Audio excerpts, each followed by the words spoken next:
पोवितोरा वन्यजीव अभयारण्य में जलचर पक्षियों की गिनती का कार्य आज से शुरू हो गया है। 12 टीमें अलग अलग से पक्षियों की गणना में जुट गई है।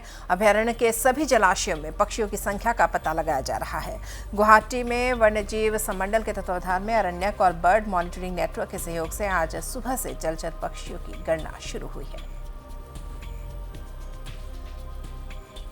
আজি পবিতৰা অভয়াৰণ্যত এছিয়ান ৱাটাৰ বাৰ্ড সেন্সাছটো আজি হৈ যায় আৰু এই সেন্সাছত আমি টোটেল 9টা বেলেগ বেলেগ লোকেশ্যনত আমি এই সেন্সাছ কৰোঁ।